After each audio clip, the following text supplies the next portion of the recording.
The sun cast long shadows across the weathered fence posts of the Triple M Ranch as Jake Mason guided his roan gelding along the eastern perimeter. His eyes, shaded beneath the wide brim of a dusty Stetson, methodically scanned the horizon with an intensity that seemed at odds with the peaceful landscape. 30 acres of rolling Texas hill country stretched before him, but Jake's attention focused on the barely visible hoofprints crossing his property line. His calloused hand instinctively moved to the small of his back where a weathered leather holster held his grandfather's Colt .45, a habit from another life. The wind shifted, carrying the scent of mesquite and dry grass, along with something else that made the hairs on his neck stand up. Something wasn't right. "Easy, Bandit," he murmured to the horse as it sensed his tension. 5 generations of Masons had worked this land, but none had faced the challenges of the modern borderlands. Jake guided Bandit toward a rise that offered a better vantage point, his movements economical and deliberate. From his saddlebag, Jake retrieved a pair of military-grade binoculars, not the kind found in sporting goods stores. He swept the southern boundary where his property met the old Gonzalez place, now abandoned for nearly 3 years. The glint of metal caught his eye, a vehicle where none should be. "Time to check it out, boy," he said, tucking the binoculars away and nudging his horse forward. The dry creek bed would provide cover for their approach. Jake Mason had returned to his family ranch 5 years ago after 12 years in the Army Rangers, serving through 3 tours in Afghanistan and 2 in Iraq. At 42, his face was weathered from sun and wind, etched with lines that spoke of both laughter and hardship. His frame remained lean and muscular, maintained not by a gym regimen but by the daily physical demands of ranch life. The Triple M Ranch had started as a humble homestead in 1889, when his great-great-grandfather Matthew Mason staked his claim after serving with the Texas Rangers. Now it specialized in breeding champion quarter horses, known throughout Texas for their intelligence, speed, and heart. Jake's pride, a magnificent black stallion named Thunder, had bloodlines stretching back to Sir Gallant, his grandfather's legendary stud. As Jake approached the southern boundary, he dismounted in one fluid motion, his boots hitting the ground without a sound, a habit ingrained during countless operations behind enemy lines. He looped Bandit's reins around a mesquite tree and moved forward on foot, staying low and using natural cover. The vehicle was a black Ford F-250, mud deliberately splattered over the license plate. Jake's eyes narrowed as he noted the custom suspension and tinted windows. Not the typical hunting party or lost tourist. He circled wide, checking for tracks and signs, reading the ground like a book. 3 men, one heavy set based on the depth of the footprints, had been watching his property. Their cigarette but showed no filters, favored brands south of the border. "Scouts," he muttered under his breath. He'd seen this pattern before, though in mountain villages thousands of miles away. The cartels were getting bolder, moving beyond their usual smuggling routes. Sheriff Wilson had warned him last month at the Cattlemen's Association meeting, but Jake had hoped his remote location would remain beneath notice. Returning to Bandit, Jake mounted up and headed back toward the main house, his mind cycling through security measures and defensive positions. The Rangers had taught him to think 3 steps ahead, identify threats before they materialized, and prepare for all contingencies. He'd applied those skills to protect his unit in war zones. Now he would use them to protect his home. The ranch house came into view as he crested the hill, a 2-story limestone structure built by his grandfather, solid as the man himself had been. The wraparound porch showcased his grandmother's love of morning coffee and evening sunsets. Solar panels on the roof and the windmill by the barn were Jake's own additions after returning home, making the property largely self-sufficient. Jake dismounted at the barn, taking time to brush down Bandit and check his hooves, the routine bringing a measure of calm to his troubled thoughts. Inside the barn, 16 stalls housed his breeding stock and working horses. He paused at Thunder's stall, the stallion's powerful presence drawing him as always. The horse snickered softly, pushing his velvet muzzle against Jake's chest. "Looks like we've got company interested in the place," Jake said, stroking the horse's muscular neck. Thunder's ears pricked forward as if understanding every word. "Don't worry, boy. Nobody's getting near you or the others." After ensuring all the horses were settled, Jake walked to the house, boots crunching on the gravel driveway. The evening light cast a golden glow over the weathered wood and stone. His border collie, Scout, bounded from the porch to greet him, circling excitedly before falling into step beside him. "Good boy," Jake said, scratching behind the dog's ears. "Anyone come by today?" Inside, the house reflected both history and practicality. His great-grandmother's quilts hung on walls alongside framed photographs of family members in uniform, a visual timeline of the Masons' dual legacy of ranching and military service. The modern kitchen contrasted with the antique oak dining table where generations of Masons had gathered. Jake poured a finger of whiskey into a glass and carried it to his grandfather's study. He settled into the worn leather chair and opened the bottom drawer of the desk, retrieving a topographical map of the county. With practiced precision, he marked the location of the suspicious vehicle with a red X, then added it to a growing pattern of incidents he'd been tracking. The landline rang, its harsh jangle breaking the silence. Few people had this number. "Mason," he answered, voice clipped. "Jake, it's Wilson." Sheriff Tom Wilson's gruff voice came through. "Just wanted to give you a heads up. Border Patrol picked up a group near the Hernandez place last night. They had photos of several ranches in the area. Yours was among them." Jake's jaw tightened. "Appreciate the call, Tom. I spotted a vehicle on my south boundary today. Black Ford, heavily customized. 3 men. Sounds like the same bunch Davis reported yesterday. They're getting bolder, coming this far north." The sheriff paused. "You still keep that .3006 by the door?" "And then some," Jake replied evenly.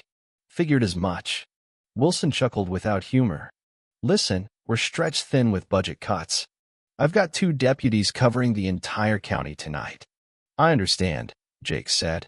The unspoken message was clear. "You're on your own out there. Just be careful, son. These aren't the usual smugglers. Intelligence says they're Los Serpientes, moving in from Tamaulipas. They're looking to establish new routes." Los Serpientes. Jake had heard whispers about them, a ruthless faction known for brutal efficiency and complete disregard for human life. He thanked the sheriff and hung up, his mind already formulating contingencies. In the fading light, Jake made his way to the barn loft where he kept his surveillance equipment. During his last tour, he'd served with a sergeant who'd returned home to find his Montana ranch overtaken by drug operations. Jake had vowed not to be similarly vulnerable. Solar-powered game cameras were positioned at strategic points around his property, their feeds accessible through a secure tablet. He checked each feed methodically, noting nothing unusual until he reached Camera 7, positioned near the old cattle crossing. A figure moved through the brush, too deliberate to be wildlife. Jake zoomed in, capturing the image of a man in dark clothing, a radio visible at his belt. Not Border Patrol or local law enforcement. Their gear was distinctive. Jake's phone buzzed with a text from Maria Sanchez, whose family ranch bordered his to the east. 2 men asking about buying horses seemed off. "Mentioned your stallion by name. Be careful." Jake texted back a quick thanks, then pulled out a second phone from a waterproof container. This one was a military-grade secure device, given to him by an old commander who now worked in intelligence. He sent a brief message, activity increasing. Los Serpientes moving north. Requesting info. While waiting for a response, Jake moved to his bedroom and opened the gun safe concealed behind a bookshelf. Inside was an organized collection that reflected his training and experience. His service M4 carbine with custom modifications, a Remington 700 sniper rifle, several handguns, and boxes of ammunition. He selected a Glock 19 and an ankle holster, securing it with the efficiency of long practice. The secure phone vibrated with a response. Confirmed. Cartel expanding operations. Horse theft ring suspected. High-value targets for resale. Stay alert. Resources limited. Jake placed the phone back in its container, his expression grim. He'd heard about the horse thefts, purebreds and championship stock vanishing from ranches, but he'd assumed they were headed to domestic buyers. The cartel angle changed everything. He returned to the barn, checking locks and security systems. The horses sensed his unease, shifting restlessly in their stalls. Thunder watched him with intelligent eyes as Jake installed additional motion sensors at the barn entrances. "Just taking precautions, boy," Jake murmured to the stallion. Thunder was more than just valuable breeding stock.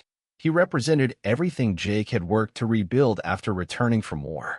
Back in the house, Jake prepared for night watch, brewing a pot of strong coffee and setting out supplies on the kitchen table. Scout lay at his feet, alert to his master's tension. As darkness fell, Jake moved to the upstairs room that had the best vantage point over the property. He set up his night vision equipment and settled in for a long vigil. His mind drifted back to his final deployment, when his unit had been tasked with tracking insurgents through the mountains of eastern Afghanistan. It was there he'd refined skills first taught by his grandfather, reading subtle signs in the landscape, predicting movement patterns, setting up observation posts. Never had he imagined those same skills would be needed on his family land. The radio scanner picked up fragments of Spanish conversation, too distant to pinpoint, but the tone was deliberate, professional, not the casual chatter of immigrant workers or lost travelers. Jake logged the time and approximate direction in a small notebook. As midnight approached, headlights appeared on the county road that passed a mile from his property line. The vehicle moved slowly, its lights suddenly extinguishing as it pulled onto a dirt access road. Jake tracked it through his night vision scope, watching as three figures emerged and proceeded on foot toward the eastern fence line. His finger hovered over the sheriff's number, then moved away. By the time deputies arrived, the intruders would be gone. This was information gathering, not yet engagement. Jake photographed the men through his scope, noting their equipment and movement patterns. They were military, or had military training. Their movements were too precise, too disciplined for common criminals. For 3 hours, the men methodically surveyed his property boundaries, placing what appeared to be small markers at intervals. Jake recognized the tactic, mapping entry points, escape routes, and security vulnerabilities. It was exactly what he would have done before an operation. When they finally retreated, Jake remained vigilant until dawn began to break the horizon. Only then did he allow himself a brief rest, Scout alert at his side. The threat was no longer hypothetical. The cartels had set their sights on Triple M Ranch. Morning brought the usual ranch routines: horses to feed, fences to check, equipment to maintain. Jake moved through these tasks with mechanical efficiency, his mind processing the night's observations and formulating responses. As he worked, he cataloged resources, identified defensive positions, and mentally mapped fallback points. After finishing the morning chores, Jake drove his truck into town for supplies, using the opportunity to meet with Sheriff Wilson at the local diner. The sheriff, a former Marine with 30 years in law enforcement, listened gravely to Jake's report. "They're getting more organized," Wilson said, keeping his voice low in the half-full restaurant.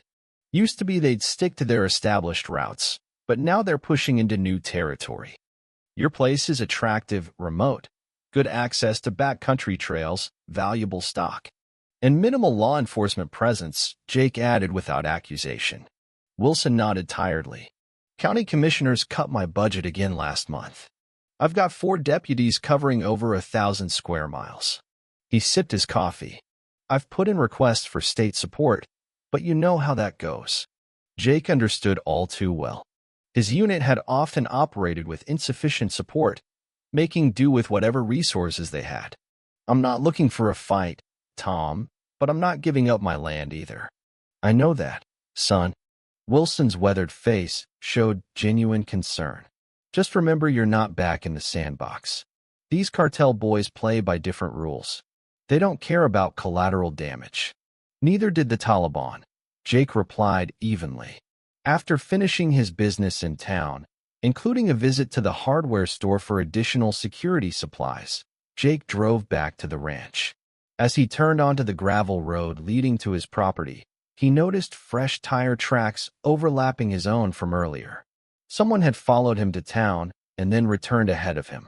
Inside the house, nothing appeared disturbed, but Jake moved with heightened awareness, checking each room systematically. In his office, he noticed the window latch was slightly misaligned, almost imperceptible, but to his trained eye, it was a glaring sign of entry. A thorough search revealed nothing missing, but Jake knew this wasn't about theft. It was about intimidation and intelligence gathering. He checked his hidden cameras and found a 20-minute gap in the recording. Someone had temporarily disabled the system. As evening approached, Jake received a call from Maria Sanchez. "Jake, my foreman found something you should see," she said, her voice tense.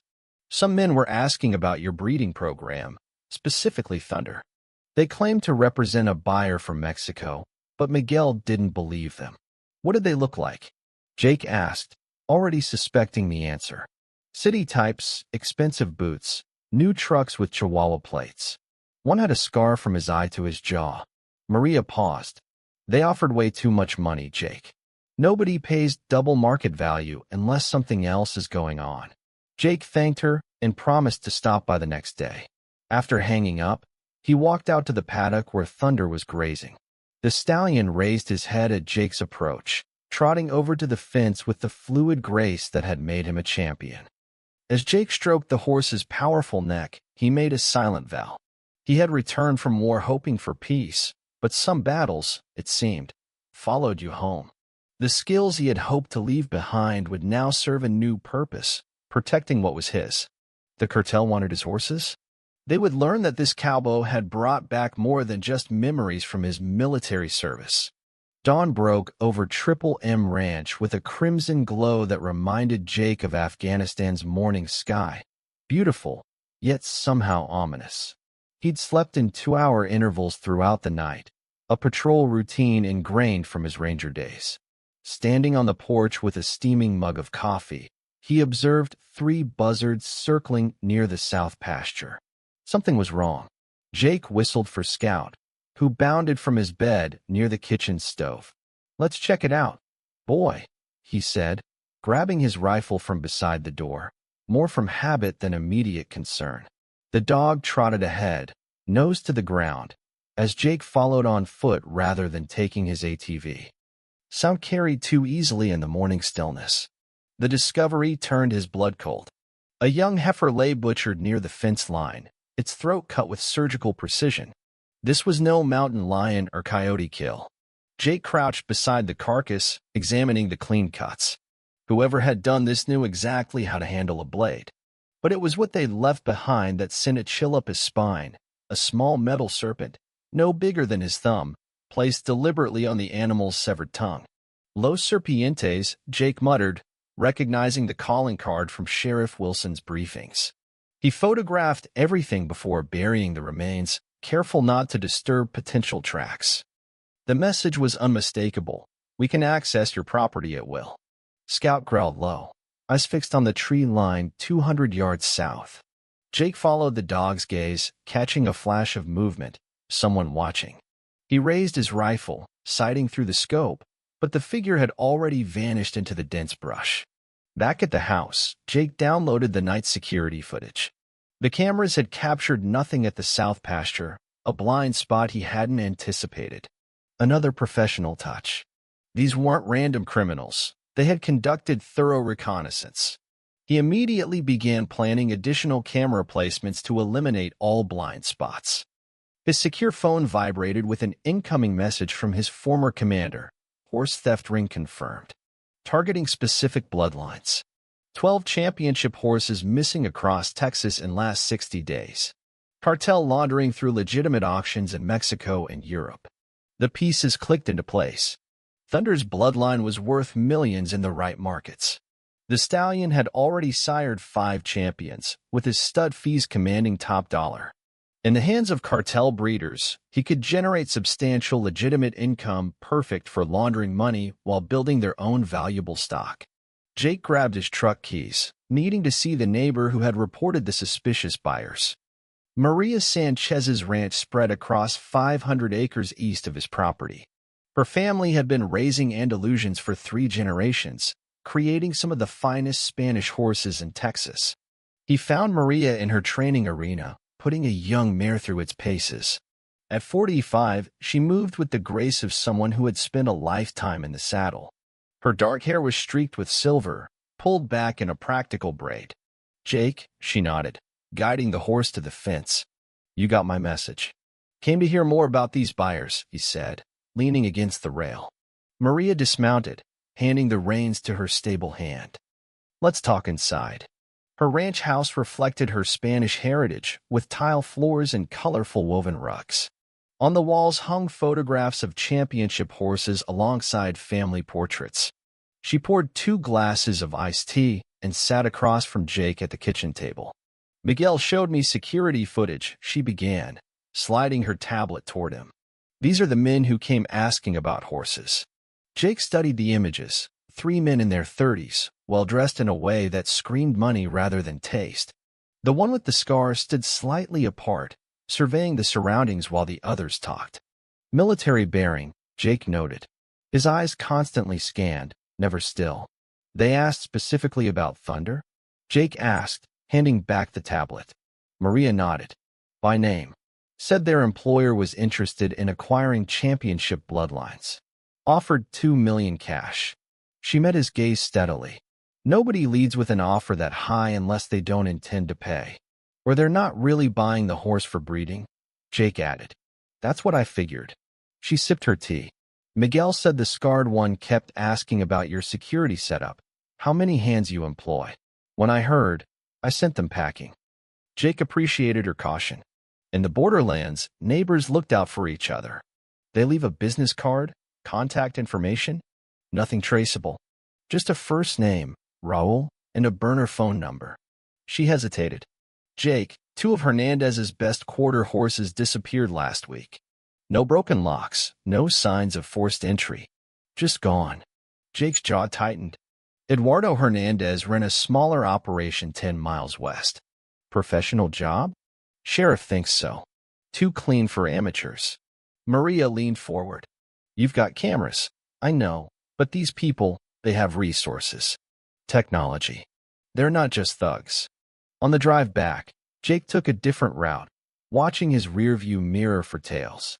Sure enough, a dark SUV with tinted windows pulled onto the road a half-mile behind him.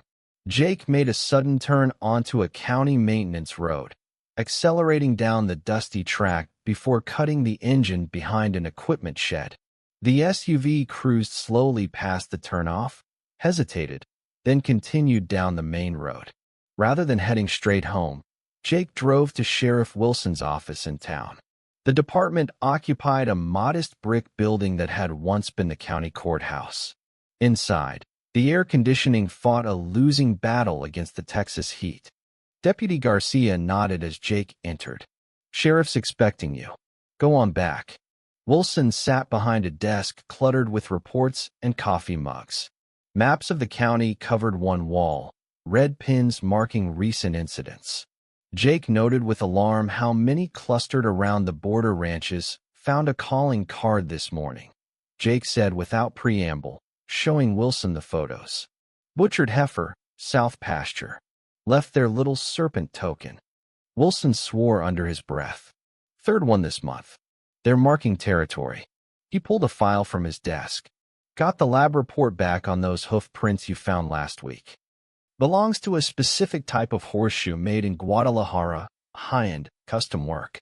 Same kind found at the Hernandez place after the theft." Jake studied the report. "Professional outfit. Border Patrol intercepted a trailer 2 days ago near Del Rio. Empty, but had custom modifications for transporting valuable horses. Hidden compartments for drugs." Wilson rubbed his tired eyes. "They're combining operations, moving product north, horses south." "Using my land as a staging area?" Jake asked. "That's my guess. Your property backs up to 3 miles of unpatrolled borderland. Perfect corridor." Wilson lowered his voice. "I've requested federal resources, but you know how bureaucracy works. We're looking at weeks, not days." Jake nodded grimly. He needed to accelerate his security improvements. Back at the ranch, Jake spent the afternoon installing additional motion sensors and cameras, focusing on the blind spots identified earlier. He worked methodically, drawing on his military training and perimeter security. By sunset, he had 24 cameras covering every approach to the main house and barn. After feeding the horses, Jake conducted a full inventory of his stock, 16 horses total, with Thunder and 3 pregnant mares representing his most valuable assets. He increased the lighting around the barn and reinforced the locks with heavy-duty hasps. As darkness fell, Jake prepared for night watch, positioning himself in the barn loft with clear sightlines to the surrounding area. He'd set up a rudimentary command center there, monitors showing camera feeds, night vision equipment, and communication gear. Scout lay beside him, ears alert to every sound. Near midnight, his phone vibrated with a text from Maria. Headlights on the back county road. Moving slow, lights out now. Jake switched to thermal imaging, scanning the fence line. There, 3 heat signatures moving through the brush toward his property, using the natural gullies for cover. Their movement patterns confirmed his suspicions, military training, or former law enforcement. They maintained proper spacing, communicated with hand signals, and used natural terrain features expertly. Through his scope, Jake could make out tactical gear and what appeared to be bolt cutters.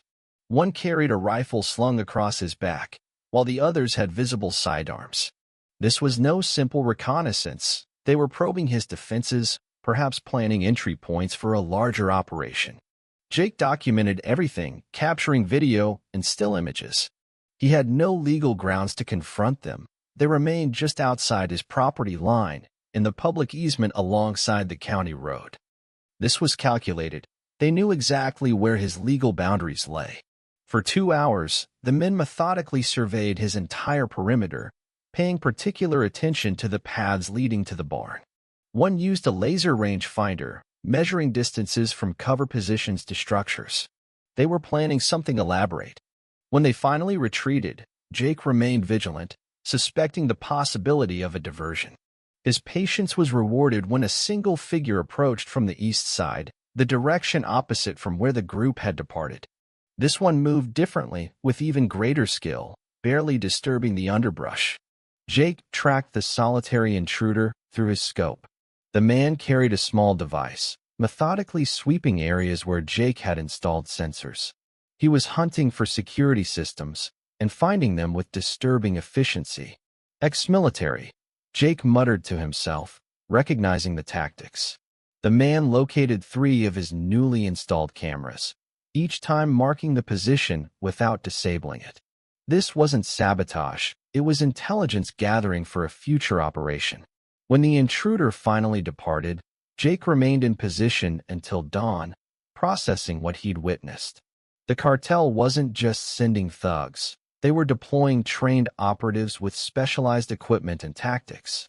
This level of investment meant Thunder wasn't their only target. They were establishing a permanent smuggling corridor.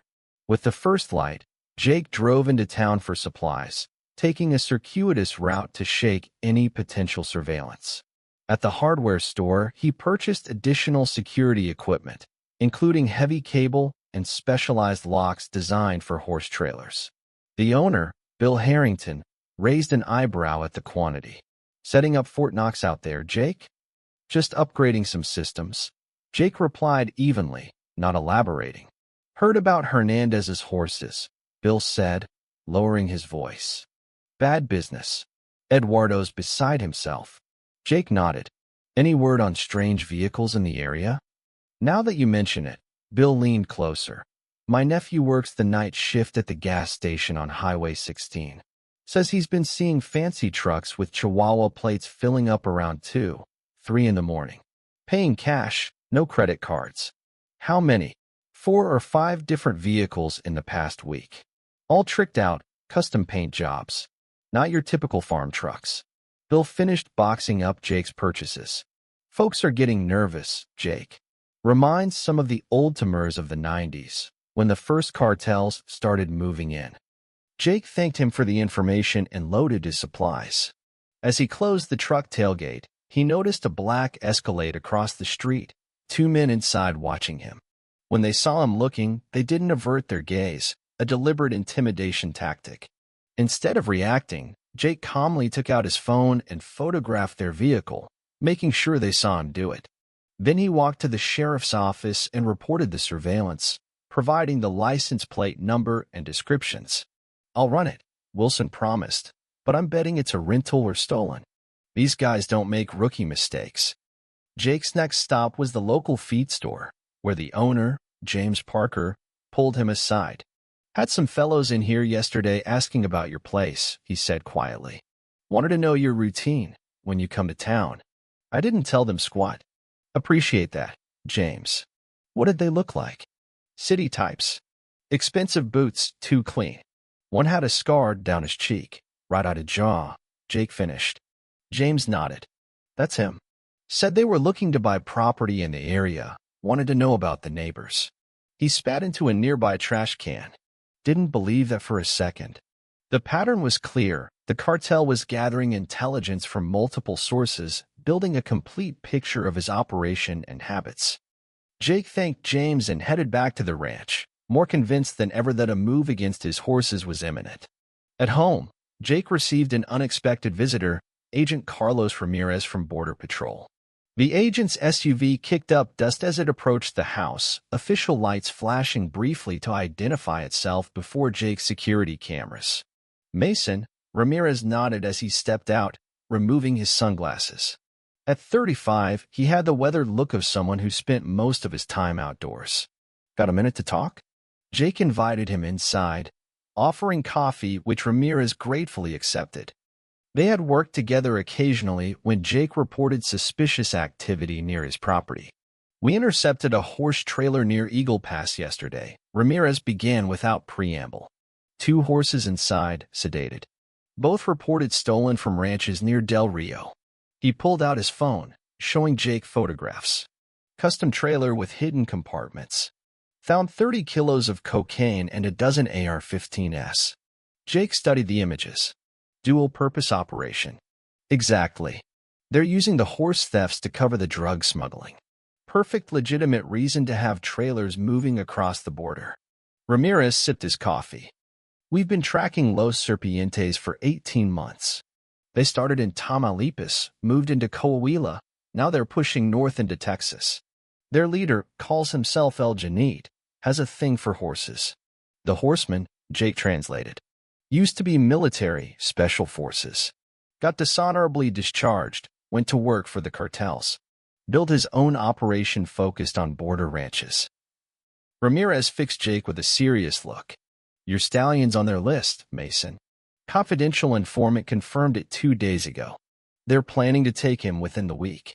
Jake's hand tightened around his coffee mug. "I figured as much. Been watching my place, gathering intel.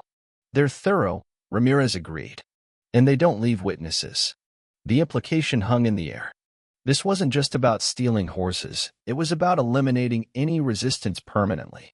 "I've requested additional patrols in your sector," Ramirez continued, "but we're stretched thin. Best I can offer is drive-abys every 4 hours. Better than nothing," Jake acknowledged, though they both knew it wasn't enough. After Ramirez left, Jake called Maria to warn her about the escalating threat.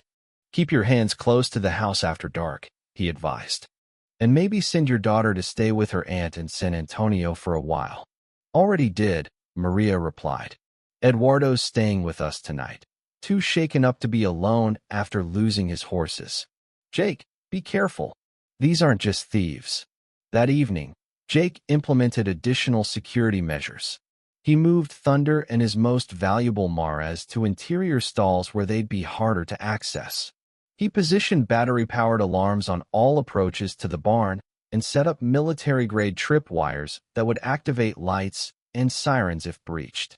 As an extra precaution, he buried pressure sensors along the main access road, an old Ranger trick for detecting vehicles.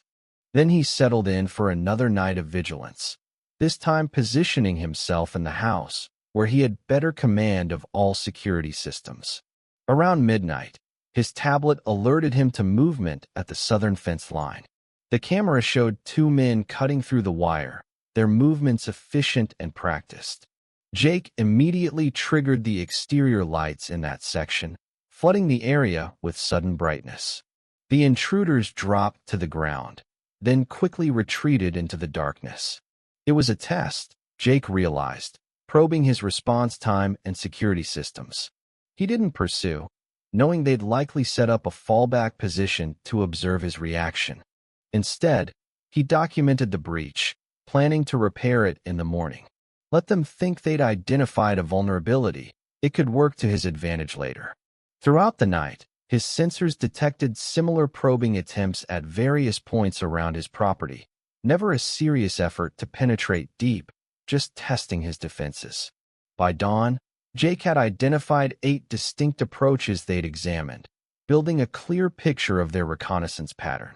After repairing the cut fence, Jake drove to Eduardo Hernandez's ranch. The older man greeted him with visible exhaustion, his normally proud bearing diminished by the theft of his prized horses. They knew exactly which ones to take, Eduardo said as they walked to his empty stables. Ignored the others, went straight for my best breeding pair. No alarms triggered, no cameras saw anything. He pointed to the control box. They cut the power so clean, the backup system didn't activate. Jake examined the scene, noting the professional precision of the operation. How many men, you think? Sheriff found tracks from 4, maybe 5, Eduardo replied. They used my own trailer, if you can believe it. Found it abandoned 10 miles south. His voice cracked slightly. 30 years breeding those bloodlines, Jake. 3 generations of my family's work. Jake placed a hand on the older man's shoulder. I'm going to increase security at my place. You're welcome to bring your remaining horses to Triple M until this is resolved. Eduardo nodded gratefully. Maria suggested the same. I'll bring them over tomorrow. He hesitated. Be vigilant, amigo. These men, they left this in my bedroom while I was sleeping. He handed Jake a small metal serpent identical to the one left on the butchered heifer. I never heard them enter my house. Never knew they were there until morning. The implication chilled Jake to the bone. The thieves could have easily killed Eduardo in his sleep. The message was clear. We can take everything, including your life, whenever we choose. Back at his ranch, Jake received a call from his secure contact. Satellite imagery shows increased activity 2 miles south of your position. The voice informed him without identification. Heat signatures consistent with vehicles and personnel hidden under canvas. Approximately 8 to 10 individuals. Daily rotation pattern suggests a staging area. Preparation for an operation, Jake concluded. Affirmative. Given previous patterns, expect movement within 4,872 hours. After ending the call, Jake made a difficult decision. He contacted 3 former Rangers from his unit who lived within a day's drive, men he trusted with his life. He crafted the message carefully. Family reunion this weekend. Hope you can make it. Bring camping gear. The coded message would be understood clearly. Come prepared for potential conflict. Within an hour, all 3 had confirmed they were on their way. Jake didn't take this step lightly. Involving others meant escalation, but the cartel had already made their intentions clear. As sunset approached, Jake walked the perimeter of his property one final time, mentally mapping defensive positions and potential approaches. The cartel was coming for his horses for Thunder, and they wouldn't be deterred by simple security systems. The next encounter wouldn't be mere reconnaissance. It would be the real thing. The night air hung heavy with the scent of mesquite and approaching rain as Jake completed his final security checks. Thunder shifted restlessly in his stall, sensing his owner's tension. Jake ran a calloused hand down the stallion's muscular neck, feeling the powerful creature lean into his touch. Not letting anyone take you, boy, he murmured. The stallion's ears flicked forward as if understanding every word. Jake's phone vibrated, a text from Carter, one of his former Ranger teammates, ETA 90 minutes. Mitchell and Rodriguez had arrived earlier that afternoon, their presence comforting in its familiarity. Like Jake, they had transitioned to civilian life but kept their skills sharp. They now waited at strategic points around the property, communication gear tested and operational. A low rumble of thunder rolled across the distant hills as Jake made his way back to the house. The storm would provide cover, both for his team and potentially for the cartel operatives. Scout padded silently beside him, the dog's normally relaxed demeanor replaced by alert vigilance. Inside, Jake checked the security monitors one last time before joining Mitchell and Rodriguez at the kitchen table. Maps of the property were spread out, marked with defensive positions and likely approach vectors. Sat imagery confirms movement, Rodriguez reported, indicating a tablet displaying thermal scans. At 40, the former Ranger communications specialist had found work with a private security firm, his technical skills more in demand than ever. 2 vehicles departed the staging area 20 minutes ago, heading north on unmarked roads. Mitchell, the team's former sniper, studied the feeds from Jake's perimeter cameras. Lean and quiet, he had the patience of a man accustomed to waiting hours for the perfect shot. They'll use the storm, he observed. Wait for the heaviest rainfall to approach. Jake nodded in agreement. It's what he would do, use weather as tactical cover. They'll hit multiple points simultaneously, he said. Create confusion, draw us to one breach while the main force comes through another. Classic diversion tactic, Rodriguez agreed. What's our ROE? Rules of engagement. A necessary clarification, even among trusted comrades. This wasn't Afghanistan or Iraq. This was American soil, with American loss.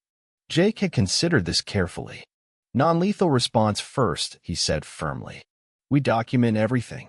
If they breach the perimeter, we warn them off. If they draw weapons. He met each man's gaze. We defend ourselves. But nobody dies if we can help it.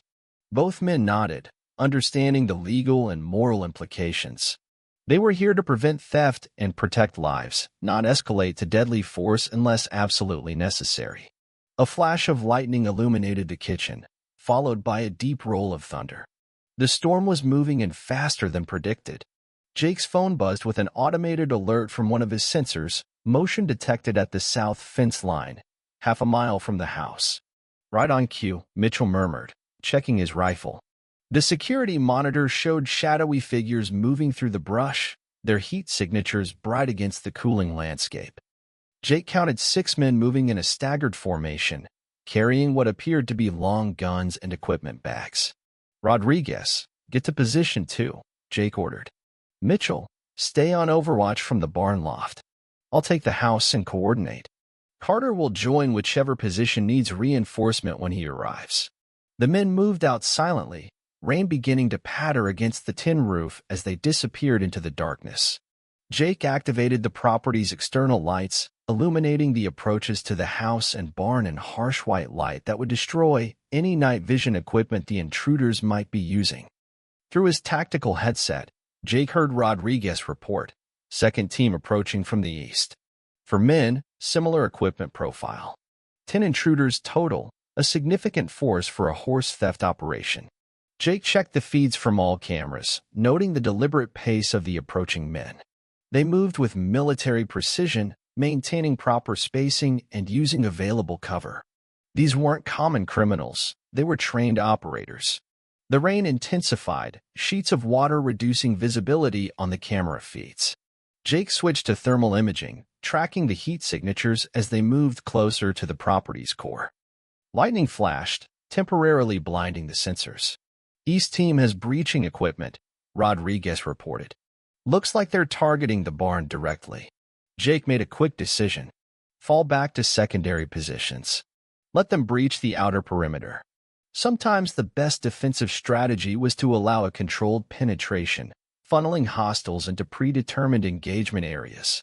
Jake had set up several layers of security, with the most critical, Thunder, and the valuable Mares, protected in the innermost zone.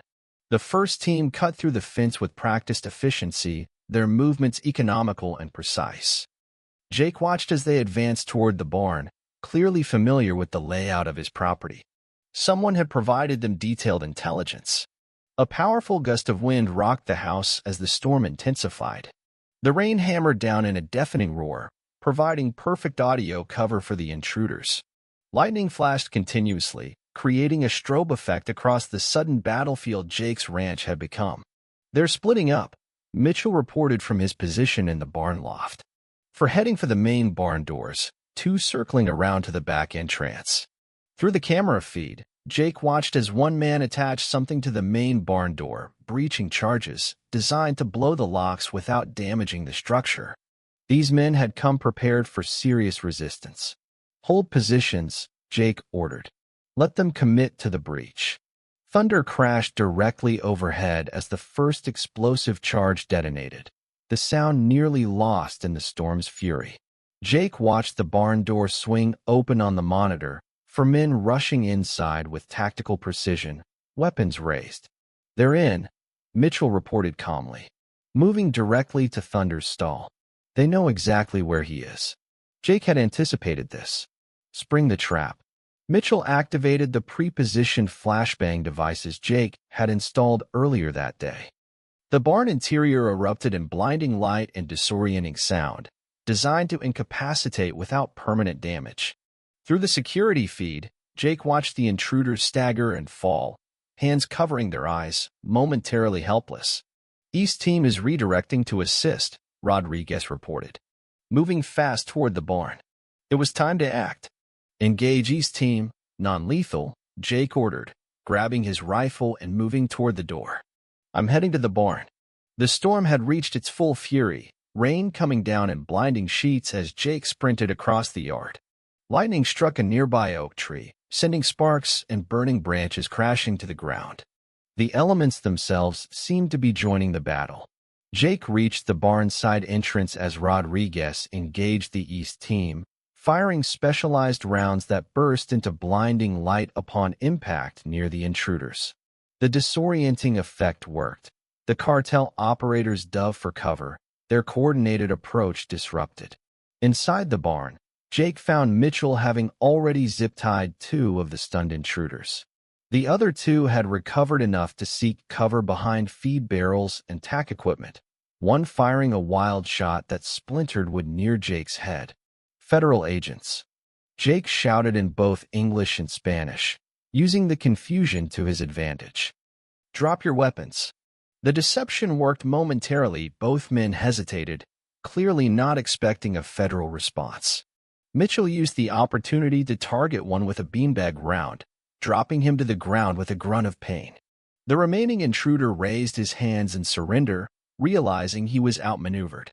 As Jake secured the man's weapons and restrained him, his radio crackled with Carter's voice.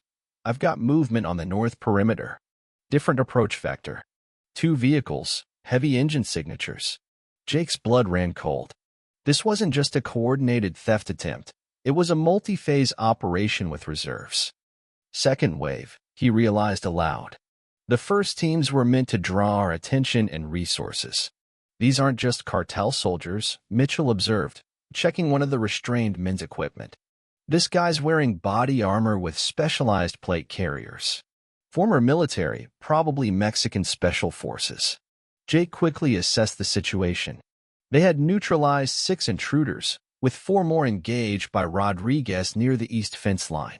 But an unknown number of reinforcements were approaching from the north, the direction with the least natural cover and where Jake had concentrated fewer defenses, believing it to be the least likely avenue of approach. A tactical error, he now realized. They had anticipated his defensive strategy. "Mitchell, secure these prisoners and maintain barn security," Jake ordered. "I'll reinforce the north line with Carter." Outside, the storm had intensified further, the rain so heavy it was difficult to see more than 15 feet ahead. Jake slogged through ankle-deep water as lightning illuminated the landscape in stark flashes. Through his tactical headset, he heard Carter's terse update. 2 SUVs, stopping at the north gate. 8 individuals dismounting, heavy weapons visible. Jake's mind flashed back to a night operation in Kandahar province, when his unit had been caught between multiple insurgent forces. The feeling of being outmaneuvered was familiar, but he pushed aside the momentary doubt. Unlike Afghanistan, he knew every inch of this land, his land. "Use the drainage culvert for cover," Jake instructed Carter. I'll approach from the equipment shed. Crossfire position. The vehicles had stopped about 100 yards from the main house, their occupants spreading out in a practiced formation that spoke of professional training. Through his rifle scope, Jake could make out tactical gear and what appeared to be automatic weapons, a significant escalation from the first wave's equipment. In the lead was a tall figure directing the others with calm authority. Even through the rain, Jake could make out the distinctive scar running down his cheek, the man Maria and others had described. This was no mere lieutenant. This was someone in command. Rain soaked through Jake's clothes as he edged along the equipment shed, using the storm's cover to close distance undetected. Through his thermal scope, he counted 8 heat signatures advancing in a staggered pattern. Their weapons discipline and spacing confirmed his suspicions. These were trained professionals, likely former military. His radio crackled with Rodriguez's voice. East perimeter secure. For tangos zip-tied and disarmed. Moving to reinforce your position. The second wave continued their advance, seemingly unconcerned about the fate of the first teams. Jake positioned himself behind a tractor, bracing his rifle on the massive tire. The lead figure, Scarface, paused, raising a hand to halt his men. He seemed to be listening to something through an earpiece, then redirected 2 of his men toward the barn. Mitchell, 2 incoming to your position, Jake warned. Copy. Ready to receive. Jake watched as Scarface gestured toward the main house, clearly designating it as a priority target. This wasn't just about the horses anymore. They were coming for him personally. The realization triggered something primal in Jake's mind, a combat clarity he hadn't experienced since his last deployment. A sudden flash of lightning illuminated the yard between the approaching men and the house, revealing a telltale disturbance in the mud, one of Jake's improvised pressure plates, now armed and waiting. Scarface noticed it too, halting his advance and redirecting his men around the hazard. That level of tactical awareness confirmed Jake's suspicions. Whoever this man was, he had serious training and experience. This wasn't a simple horse theft. It was a military-style operation with specific objectives and contingencies. Carter, they're avoiding the pressure plates. Target the 2 on the left flank with non-lethals on my mark. Jake sighted on the right flank himself, selecting the beanbag rounds in his underslung launcher. Before he could give the command, the barn erupted in gunfire, short, controlled bursts that spoke of professional shooters.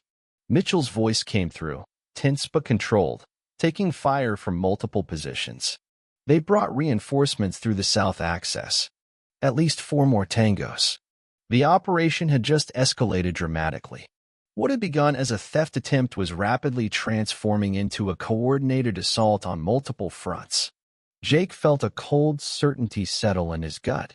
These men hadn't come just for thunder.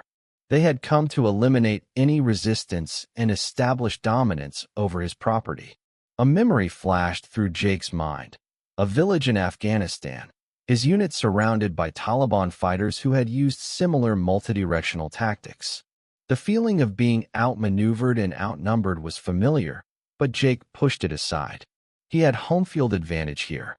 Change of plans, Jake instructed through his headset. Carter, fall back to defensive position Delta. Rodriguez, reinforce Mitchell at the barn. Priority is protecting the horses and our prisoners. Scarface and his team continued their methodical advance toward the house, now splitting into smaller elements to approach from multiple angles.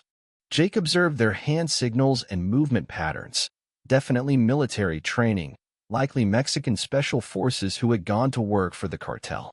The storm reached its peak intensity, rain hammering down with such force that visibility dropped to mere yards. Jake used the opportunity to relocate to the water tower, which provided better elevation and fields of fire. As he climbed the metal ladder, lightning struck nearby, the electrical discharge raising the hair on his arms. From his new position, Jake could see Scarface directing his men with calm precision despite the chaotic weather.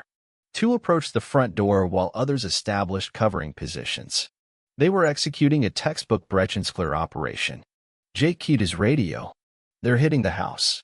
Likely looking for me and any documentation. He raised his rifle, sighting on the closest intruder. Carter, what's your position? Southwest corner of the house, partial cover.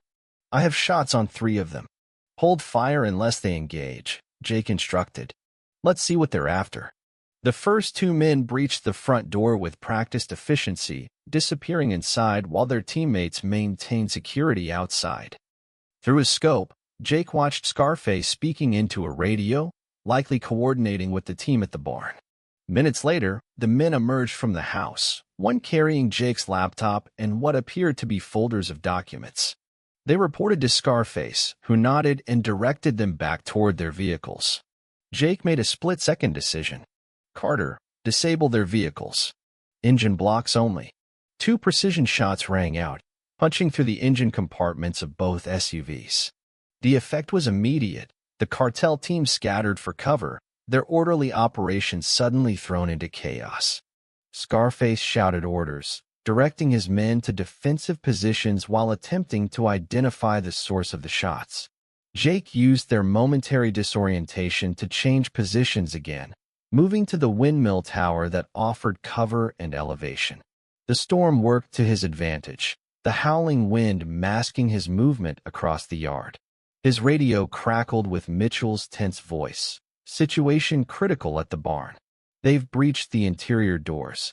Moving to secure Thunder now. The horses, that had been their primary objective all along. The house raid was secondary, perhaps even a diversion. Jake's jaw tightened as he considered his options. Split his forces further, or concentrate on the current threat. The decision was made for him when Scarface suddenly pointed directly at Jake's position, somehow spotting him despite the storm. 2 of his men immediately opened fire, rounds pinging off the metal structure around him. Jake returned fire, aiming for non-lethal impacts, legs and arms rather than center mass. 1 man went down, clutching his thigh. The others adjusted their positions, establishing a crossfire that forced Jake to duck behind the windmill's central column. Carter's voice came through his headset, moving to flank them from the east side. Negative, Jake countered. Hold position. We're outnumbered and they've identified our locations. A tactical retreat had become the prudent option. Fall back to the secondary defensive line. We'll regroup at the storm cellar. As Jake began his descent from the windmill, a round struck the metal ladder near his hand, sending sparks and fragments into his forearm. He grunted in pain but continued down, using the storm's cover to break contact with the shooters. The situation had escalated beyond what any of them had anticipated. What began as a defense against horse thieves had become a military-style engagement on his property. Jake reached the ground and sprinted through the rain toward the storm cellar, bullets kicking up mud around him as Scarface's men maintained suppressive fire. Inside the reinforced concrete shelter, Jake found Carter already waiting, his expression grim. Rodriguez is pinned down near the barn, he reported. Mitchell's holding the interior, but they've got superior numbers. Jake checked his wounded arm, painful but not serious. The metal fragments had only penetrated the surface layer of skin. He wrapped a quick field dressing around it while considering their options. They came prepared for serious resistance, Carter observed, checking his remaining ammunition. This isn't a typical cartel operation. They're treating it like a military target. Jake nodded grimly. Because that's exactly what it is to them. This isn't just about Thunder. They want this corridor secured for their smuggling operations. He pulled up the property map on his tablet. We need to relieve the pressure on the barn. A flash of memory struck him. A similar situation in eastern Afghanistan, when his unit had been pinned down by Taliban fighters in superior positions. The solution then had come from unexpected tactics rather than matching force directly. The irrigation system, Jake said suddenly, pointing to the control panel mounted on the cellar wall. We can flood the lower fields. Carter understood immediately. Force them to higher ground, channel their movement. Jake activated the system remotely, opening all the floodgates simultaneously, something that would never be done under normal circumstances. With the heavy rainfall, the effect would be immediate and dramatic. The low-lying areas of the property would quickly become muddy quagmires, channeling the cartel forces toward predictable evacuation routes. Through the security feed, they watched as water began to rise across the southern approaches. The cartel operators closest to the barn suddenly found themselves in rapidly deepening mud, their tactical advantage dissolving as they struggled for stable footing. "Rodriguez, Mitchell, they're going to fall back to the access road," Jake radioed. "Be ready." Outside, the artificial flood combined with the natural storm was creating chaos among the cartel forces. Scarface could be seen shouting orders, directing his men to higher ground as water swirled around their ankles. Their disciplined formation had broken down, individual operators now focused on extraction rather than completing their mission. Jake seized the opportunity. "Carter, with me. We're going to relieve the barn. Non-lethal engagement only unless directly threatened." They moved out into the storm, using the environmental chaos to mask their approach. The cartel forces were now consolidated on the eastern ridge, their attention focused on extracting their vehicles from the rapidly deteriorating ground conditions. At the barn, they found Rodriguez covering fire from behind a tractor while Mitchell defended the interior doors. For cartel operators had taken cover behind vehicles, trading sporadic fire with the defenders. Thereafter Thunder specifically, Mitchell reported, his voice tense. "They breached all the way to his stall before I intercepted them." Jake assessed the situation quickly. With the flood forcing the second team to retreat, they now had rough numerical parity with the remaining cartel forces. Still, these were trained operators with military-grade equipment, not adversaries to underestimate. "Rodriguez, left flank," Jake directed. "Carter, maintain center coverage. I'll take right. Converging fire, non-lethal rounds only." On Jake's signal, they executed the maneuver with Ranger precision, laying down suppressive fire that pinned the cartel operators in increasingly poor positions as water continued to rise around the barn. One by one, the attackers were forced to break cover, allowing Jake's team to target them with beanbag rounds and rubber bullets. Within minutes, 3 of the 4 had been incapacitated and secured. The fourth, a wiry man with tactical gear that marked him as a specialist, managed to slip into the barn during the confusion. Jake pursued, entering the darkened structure with his weapon raised. Inside, the specialist was attempting to release Thunder from his stall, speaking soothingly to the nervous stallion in Spanish. The horse, already agitated by the gunfire and commotion, reared up as Jake approached, nearly striking the intruder. "Step away from the horse," Jake commanded in Spanish, his rifle trained on the man. The specialist turned slowly, hands raised slightly. "You are making a mistake," he replied in accented English. "El Janit always gets what he wants. Today, tomorrow, it makes no difference." "Not this time," Jake countered. "Your operations failed. Your men are captured or retreating. It's over." The man smiled thinly. "Nothing is over. This was merely reconnaissance and force." He nodded toward Thunder. "A magnificent animal. Worth the effort, no? But worth dying for." His hand moved subtly toward his belt. Jake fired a warning shot into the hay beside him. "Next one won't miss." On the ground, hands behind your head. Outside, the storm was beginning to abate, the rain lessening to a steady drumbeat rather than the earlier deluge. Through the barn windows, Jake could see Scarface and his remaining men retreating toward the county road, their vehicles abandoned in the mud. They moved with tactical discipline despite their failure, maintaining security as they withdrew. After securing the specialist with zip ties, Jake joined his team outside to assess the situation. The property had become a battlefield, with shell casings, equipment, and evidence of the firefight scattered across the muddy ground.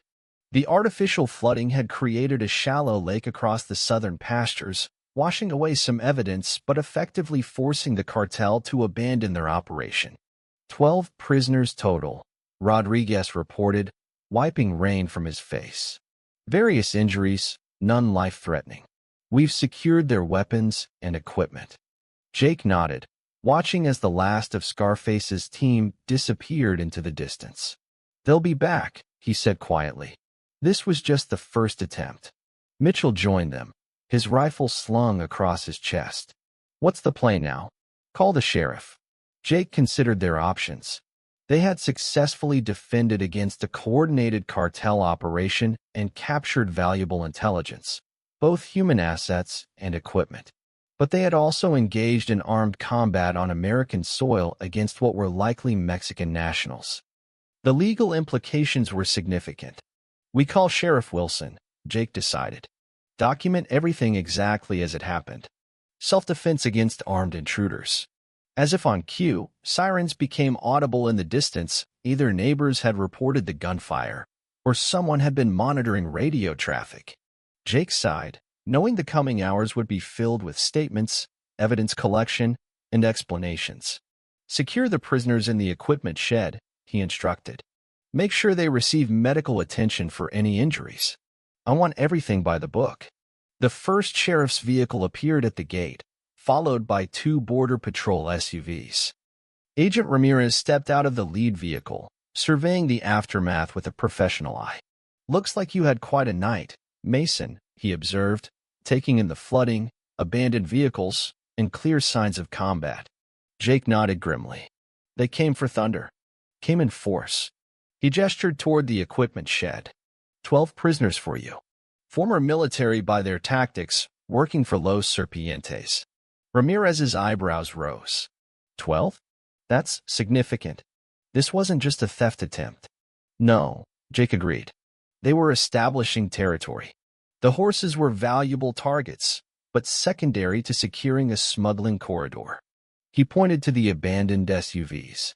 "Check those vehicles. I guarantee you'll find compartments for drugs and weapons."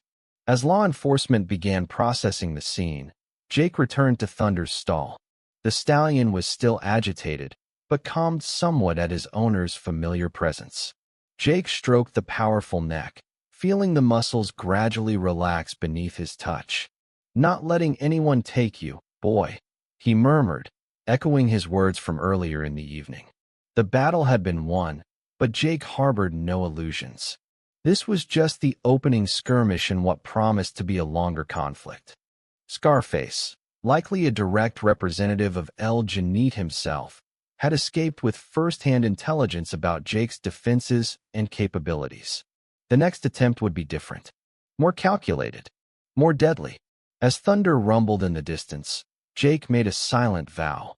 The cartel had brought war to his doorstep, threatened his home and his livelihood.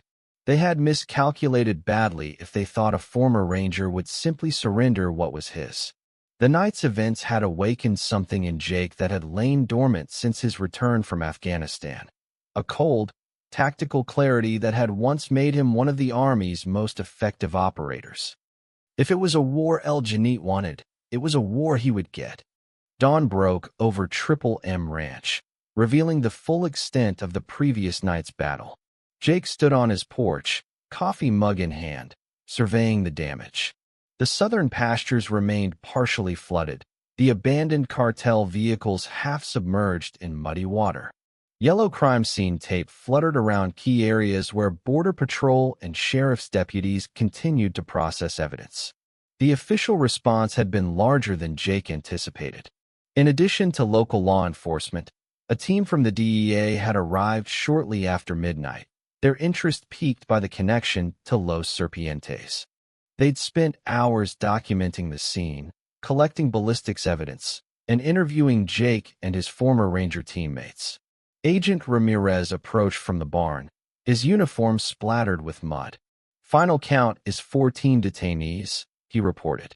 2 more were hiding in the brush near the south fence line.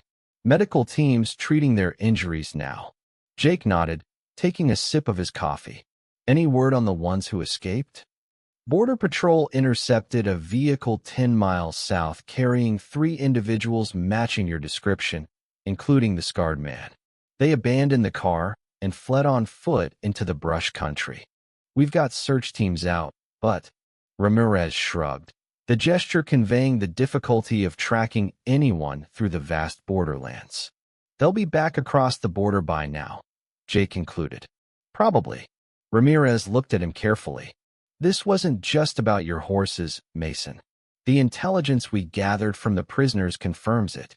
Los Serpientes has been establishing a new smuggling corridor through this region. Your property is the linchpin, 3 miles of unpatrolled border access with terrain features that make it ideal for moving product north." Jake had suspected as much. And Thunder? The other horses? Valuable targets of opportunity. El Janid apparently has a personal interest in championship bloodlines. But securing this corridor was the primary objective. Ramirez lowered his voice. The DEA has been building a case against El Janid for months. Your situation just became part of a much larger operation. This news landed with mixed implications. Federal resources would mean better protection, but also increased scrutiny and potential complications. Jake's property was now officially part of a cartel battleground. What happens to the prisoners? Jake asked. Federal charges, attempted robbery, firearms violations, criminal conspiracy. Immigration will get involved since most are Mexican nationals. Ramirez paused. The 3 you identified as former military? They're already on watch lists. Special forces deserters who went to work for the cartels. High-value intelligence assets. Jake wasn't surprised. Their tactics had shown professional training. In my ranch, we'll maintain increased patrols in the area, but I'll be honest, we don't have the resources for round-the-clock protection. Ramirez met his gaze directly. They will make another attempt, Mason. This was a significant failure for them. Cartels don't tolerate failure. After Ramirez left, Jake walked to the barn where Mitchell and Rodriguez were helping repair the damaged doors. Carter had departed at first light, called back to his job as a private security contractor in San Antonio, but promising to return if needed. How's Thunder? Jake asked, approaching the stallion's stall. Calmer now, Mitchell replied, patting the horse's flank. Smart animal. Knew exactly who the bad guys were. Jake checked the horse carefully, relieved to find no injuries. In the adjacent stalls, his valuable Mares also appeared unharmed, though still agitated from the night's events. He spent time with each animal, his presence gradually soothing their anxiety. Rodriguez joined them, wiping grease from his hands. Got the security cameras back online. Added some new angles to cover the blind spots they exploited. Jake nodded his thanks. We've bought some time, but this isn't over. Never thought it was, Mitchell replied, his expression serious. That scarred guy who got away, he's going to come back with a vengeance. Guys like that don't accept defeat. Jake had reached the same conclusion. I need to understand who we're dealing with. Find out everything about this El Janid and his operation. I've got contacts at Joint Task Force North, Rodriguez offered, referring to the military's counter-narcotics unit. Let me make some calls. While Rodriguez worked his connections, Jake drove into town to meet with Sheriff Wilson. The sheriff's office was bustling with unusual activity, federal agents coordinating with local deputies, maps spread across tables, radio traffic constant. Wilson ushered Jake into his private office, closing the door on the chaos. Quite a night you had, he said, settling behind his desk. Federal boys are calling it the largest cartel incursion in the county's history. Not the distinction I was looking for, Jake replied dryly. DEA seized over 100 pounds of cocaine hidden in those vehicles, plus enough weapons to outfit a small militia. Wilson pushed a folder across the desk. Thought you should see this. Intelligence report on Los Serpientes, declassified portions only. Jake opened the folder, scanning its contents. Los Serpientes had begun as a splinter faction of the Gulf Cartel 3 years earlier, distinguished by its military structure and aggressive expansion tactics. Its leader, known only as El Janid, had established a reputation for brutal efficiency and strategic thinking. Unlike traditional cartel bosses who ruled through hereditary connections or brute force, El Janid operated more like a military commander, emphasizing discipline and tactical advantage over flashy displays of wealth. He's building an empire differently than the others, Wilson explained. More corporate structure, less street gang.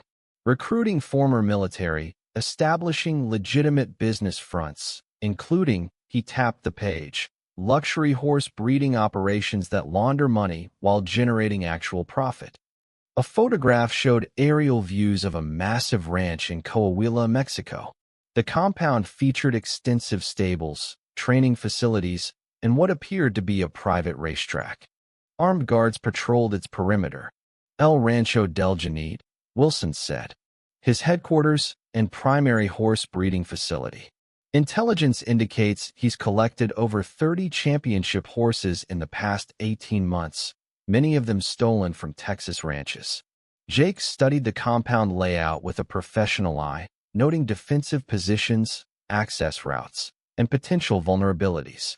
Old habits died hard. There's something else, Wilson continued, his voice lower. The scarred man who led the operation. We've identified him through fingerprints left on one of the vehicles. Alejandro Vega, former captain in Mexican Special Forces, dismissed for excessive force during counter-narcotics operations. He's El Janit's chief enforcer and operational commander. The name triggered a distant memory. Jake had encountered Mexican Special Forces during joint training exercises years earlier. Vega's reputation had preceded him even then, brilliant tactician but unpredictable, prone to pushing boundaries. Vega won't let this go, Wilson warned. It's personal now. You humiliated him. Jake nodded grimly. I know. DEA wants to use your ranch as bait, Wilson continued. Set up a sting operation, wait for them to make another attempt. Using my property and horses as lures, Jake clarified, not bothering to hide his displeasure. They'll provide protection, resources. It's better than facing this alone. Wilson leaned forward. I know you're capable, Jake. What you and your buddies did last night was impressive. But this is beyond local law enforcement now. We're talking international criminal organizations, potential diplomatic incidents. Jake understood the sheriff's position, but remained uneasy. Government protection came with its own complications. He'd seen enough overseas operations go sideways due to bureaucracy and competing agendas. I'll consider it, he said finally. Need to think it through. Back at the ranch, Jake found Rodriguez waiting with information from his military contacts. They spread documents across the kitchen table, intelligence reports, satellite imagery, and personnel files, all focused on Los Serpientes in their operations. El Janit's real name is Miguel Salazar, Rodriguez explained, pointing to a blurry photograph of a man in his 40s with sharp features and calculating eyes. Former intelligence officer in the Mexican army before he went private sector, then disappeared entirely about 5 years ago. Resurfaced as El Janit when Los Serpientes formed. Military intelligence, Jake mused, explains their operational security and tactical approach. There's more, Rodriguez continued. The horse breeding operation isn't just for money laundering. It's personal for Salazar. His family ran one of Mexico's premier breeding farms before losing everything during the drug wars. Rival cartels executed his father and stole their prized stallions. The pattern became clearer. So he's rebuilding his family legacy through criminal enterprise, Jake concluded, using the same tactics that destroyed his family. With a vengeance, Rodriguez confirmed. And your thunder is apparently high on his acquisition list. His bloodline is well known in breeding circles. Mitchell joined them, having finished repairs on the barn door. What's the plan then? We can't stay here indefinitely playing bodyguard. Jake studied the satellite images of El Janit's compound, an idea forming in his mind. It went against conventional wisdom, against the sheriff's advice, against basic self-preservation. But the more he considered it, the more sense it made from a tactical perspective. The best defense is a good offense, he said quietly. Both men looked at him sharply, recognizing the shift in his thinking. You can't be serious, Mitchell said. That compound is in Mexico. Cross-border operation? That's not just illegal, it's an international incident waiting to happen. I'm not talking about a military raid, Jake clarified. I'm talking about intelligence gathering. Reconnaissance. Understanding our adversary better than he understands us. Rodriguez studied him carefully. You're going down there. Jake nodded. El Janit knows my property now. Knows my defenses, my tactics. Vega will come back better prepared, with more men. We need to level the playing field. It's insane, Mitchell objected. That compound is heavily guarded, in cartel territory. You'd never get close enough for useful intelligence. A slow smile spread across Jake's face. unless I had a reason to be there that wouldn't raise suspicions. He pointed to a notation on one of the intelligence reports. El Rancho del Janit is hosting a quarter-horse auction next week. Invitation only for serious buyers and breeders. Understanding dawned on Rodriguez's face. You're going to walk right in the front door. With proper documentation, I'm just another breeder looking to purchase stock or arrange stud services. Jake tapped Thunder's breeding records spread on the table. My stallion's reputation precedes me. It wouldn't be unusual for me to explore new breeding arrangements. Mitchell shook his head in disbelief. That's either brilliant or suicidal. Maybe both, Jake acknowledged. But it gives us options beyond waiting for the next attack. The plan took shape over the next 2 days. Through his legitimate breeder contacts, Jake secured an invitation to the exclusive auction at El Rancho del Janit. Rodriguez called in favors from his intelligence connections, obtaining satellite imagery of the compound and surrounding area. Mitchell, ever the practical one, focused on extraction contingencies if things went wrong. Jake shared his plan with Sheriff Wilson and Agent Ramirez, who predictably attempted to dissuade him. When that failed, they reluctantly provided what assistance they could, including detailed briefings on known cartel personnel and operations. 3 days later, Jake crossed the international bridge at Eagle Pass, driving a dual-cab Ford F-350 with horsebreeder decals prominently displayed. His cover identity was thin but sufficient. Jake Mason, legitimate quarter-horse breeder, exploring new bloodlines and business opportunities. The truth, just not the whole truth. The compound was located 30 miles south of the border, nestled in rolling hills that reminded Jake of his own ranch. Security was visible but not ostentatious. Professional guards in plain clothes, strategically positioned cameras, and subtle checkpoints along the access road. Nothing that would alarm legitimate visitors, but comprehensive enough to detect threats. Jake presented his invitation and identification at the main gate, conscious of cameras recording his vehicle and face. After a brief inspection, he was directed to a spacious parking area where other trucks and trailers bearing the logos of various breeding operations were already parked. The ranch itself was impressive, modern facilities combined with traditional hacienda architecture.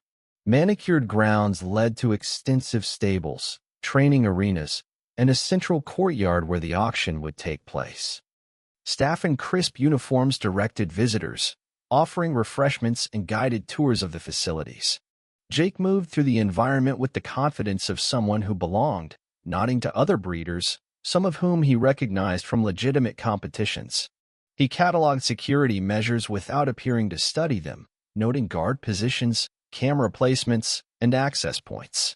Senor Mason, a smooth voice interrupted his observations. What an unexpected pleasure. Jake turned to find himself face to face with Alejandro Vega. The scarred enforcer was immaculately dressed in tailored clothing that concealed any weapons he might be carrying. His smile didn't reach his cold eyes. Have we met? Jake replied evenly, maintaining his cover. Not formally, Vega answered, his English perfect. But your reputation precedes you. Your stallion Thunder has quite the following in breeding circles. The implied threat was subtle but unmistakable. I'm surprised you would leave such a valuable animal unattended to attend our modest auction.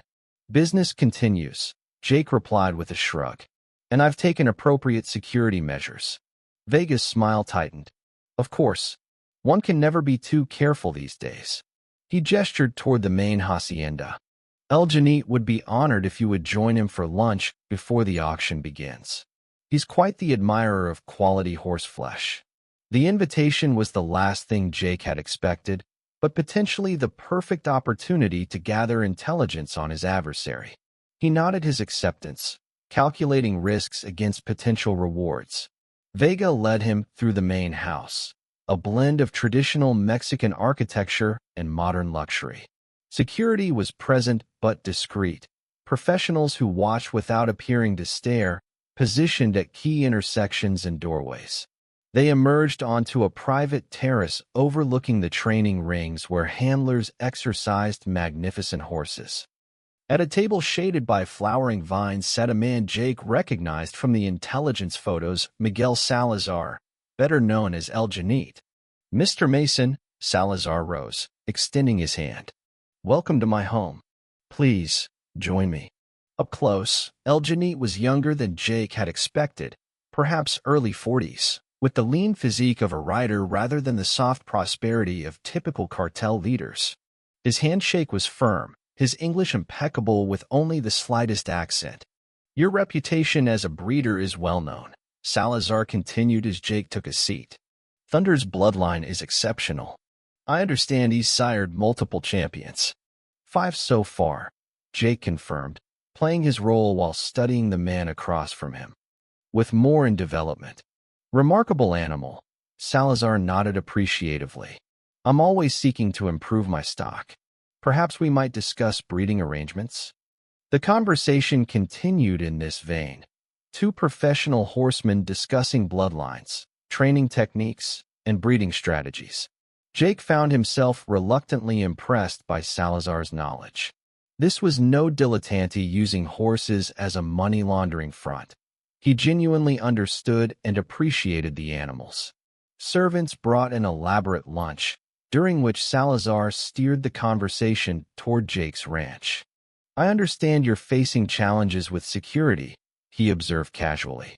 "The border region can be dangerous. Criminal elements prey on isolated properties." The irony wasn't lost on Jake. "I manage," he replied evenly. "Of course," Salazar smiled thinly. "A man with your background would be resourceful." So his military history wasn't a secret. Jake had suspected as much. "Still," Salazar continued, "valuable bloodlines require protection. I've lost animals myself to thieves in the past. It's why I've invested so heavily in security here." "Seems effective," Jake acknowledged. "It is," Salazar agreed. "Though I find the best security comes from mutual understanding and respect between neighboring enterprises." He set down his fork, his expression becoming more serious. "Business is changing along the border, Mr. Mason. Old conflicts give way to new arrangements. Smart men adapt." The implication was clear. Salazar was offering some kind of accommodation. Jake maintained a neutral expression, neither accepting nor rejecting the overture. "I've always believed in protecting what's mine." "As do I," Salazar replied, his eyes hardening slightly. "At any cost." The conversation was interrupted by Vega, who approached and whispered something in Salazar's ear. The cartel leader nodded, then turned back to Jake with a practiced smile. "Please excuse me. Auction business requires my attention. Enjoy the facilities, Mr. Mason. Perhaps we can continue our discussion later." He rose, extending his hand again. "I believe we may have more in common than you realize." After Salazar departed, Jake was escorted back to the main grounds where auction preparations were underway. Using the opportunity to explore, he circulated through the property, mentally mapping the compound while outwardly appearing interested in the horses being prepared for sale. In the main stable, Jake found himself examining a magnificent bay stallion that seemed oddly familiar. Checking the nameplate on the stall, he felt a surge of recognition. Diablo Rojo, Sire, Firewalker, Dam, Bonita Star. This was Eduardo Hernandez's prize stallion, stolen the previous month. "Beautiful animal, isn't he?" a stable hand commented, noticing Jake's interest. "Recent acquisition from a private seller in Chihuahua." Jake nodded, managing to keep his expression neutral despite the confirmation that stolen horses were being integrated into Salazar's legitimate operation. How many other stolen animals were here, their origins obscured by falsified papers? The auction began mid-afternoon in an elaborate arena with tiered seating for guests. Jake took a position that allowed him to observe both the proceedings and the security arrangements. Salazar presided from a private box overlooking the arena, Vega constantly at his side. The horses presented were exceptional prime breeding stock with impressive bloodlines, each commanding bids well into 6 figures. Jake participated minimally, placing conservative bids on 2 animals to maintain his cover, but allowing others to outbid him. During a break in the proceedings, Jake excused himself to use the restroom, deliberately taking a wrong turn that led deeper into the main house. He moved with purpose, as if he belonged, nodding confidently to staff members he passed. Years of covert operations had taught him that confidence was often the only credential needed. A secured door with keypad access caught his attention. While pretending to take a phone call, Jake observed an employee enter a 6-digit code. His trained memory captured the sequence for later use. Jake was about to continue his exploration when a familiar voice stopped him cold. "Lost, Mr. Mason?" Vega appeared at the corridor junction, his posture casual but eyes alert. "Looking for the restroom," Jake replied smoothly. "Of course. Easy to get turned around in a new place." Vega gestured toward the correct hallway. "Allow me to escort you." There was no refusing without raising suspicion. Jake nodded his thanks, aware that his reconnaissance had just been curtailed. Vega remained with him afterward, ostensibly as a courtesy to an honored guest, but clearly serving as both escort and watchdog. As the auction concluded, Jake made his excuses to depart, claiming another appointment across the border. Salazar found him before he could leave, intercepting him near the parking area. "Leaving so soon? I hoped we might continue our discussion about breeding arrangements." "Another time, perhaps," Jake replied. "I have commitments north of the border this evening." Salazar studied him with calculating eyes. "Of course. Business never stops." He handed Jake a business card with only a phone number embossed in gold. "When you're ready to discuss a mutually beneficial arrangement regarding Thunder, call this number directly. I believe we could reach terms that would satisfy both our interests." Jake pocketed the card with a non-committal nod. "I'll consider it." "Do," Salazar advised, his tone pleasant but ice cold. "I've found that negotiation is always preferable to competition." The threat was unmistakable beneath the veneer of civility. Jake maintained an impassive expression, shaking Salazar's hand before climbing into his truck. As he drove away, he noted Vega speaking into a radio, undoubtedly arranging for him to be followed. Sure enough, a black SUV pulled onto the road behind him, maintaining a discreet distance. Jake drove normally, giving them no reason for suspicion. At the border crossing, he passed back into Texas without incident, though he suspected his followers would report his movements to Salazar. Once safely back in U.S. territory, Jake contacted Rodriguez using a secure channel they had established. "Eagle is returning to nest. Objective achieved." The coded message confirmed his successful intelligence-gathering mission. Jake continued toward his ranch, mind racing with what he had learned. El Janit wasn't just a cartel boss. He was a sophisticated businessman using horses as both passion and criminal enterprise. The stolen animals were being integrated into a legitimate breeding operation, their origins obscured through falsified documentation and cross-border transfers. More concerning was the secured area Jake had glimpsed, likely Salazar's operational center. The intelligence value of what might be contained there was potentially enormous, not just for protecting his ranch, but for law enforcement efforts against the entire cartel structure. Night had fallen by the time Jake reached Triple M Ranch. Mitchell greeted him at the gate, rifle in hand. Security remained high despite Jake's absence. "Any trouble?" Mitchell asked as they drove toward the house. "Nothing direct. Made contact with both Salazar and Vega. They know exactly who I am." Jake parked in front of the house, noting the reinforced security measures Rodriguez had implemented during his absence. "Saw Hernandez's stolen stallion. They're definitely using horse theft to build their breeding operation." Inside, they found Rodriguez at the kitchen table with surveillance feeds displayed on multiple tablets. "Perimeter's secure," he reported. "No suspicious activity while you were gone." Jake spread out a rough sketch of Salazar's compound he had drawn from memory. "Compound security is professional but not excessive. Main operational center seems to be here." He indicated the secured area. "Keypad access, 6-digit code," which I obtained. "Approximately 20 guards visible, likely more concealed." Mitchell whistled softly. "You're not thinking what I think you're thinking." Jake met his gaze steadily. "Salazar offered me a mutually beneficial arrangement. Essentially, protection money disguised as breeding contracts. Alternative was implied threats against Thunder and the ranch. Standard cartel tactics, Rodriguez nodded. But coming directly from Salazar himself, that's unusual.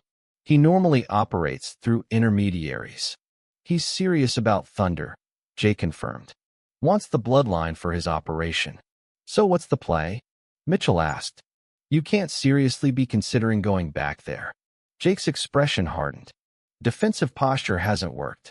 They'll keep coming, with increasing force. Salazar has resources we can't match in a prolonged conflict. You're suggesting offensive operations, Rodriguez stated, recognizing the tactical shift. Against a cartel compound. In Mexico, I'm suggesting we gather actionable intelligence that federal agencies can use, Jake clarified. Locations of stolen horses, documentation of criminal operations, communications records. Enough to force a legitimate cross-border operation by proper authorities. Mitchell shook his head. That's beyond risky, Jake. That's suicide mission territory. Not with proper planning, Jake countered. I've surveilled the compound. Security is good but penetrable. With the access code I observed and the layout I've mapped, a small team could enter and exit without detection. Both men looked at him with a mixture of concern and resignation, recognizing the determination in their former team leader's eyes. They had seen this before in Afghanistan and Iraq. Jake calculating acceptable risks against mission objectives, making the hard call when others hesitated. If, and that's a massive if, we were to consider this, Rodriguez said carefully, we'd need more than just the three of us. Surveillance, extraction, communication support. I have contacts, Jake replied. People who understand deniable operations. This isn't a sanctioned mission, Mitchell emphasized.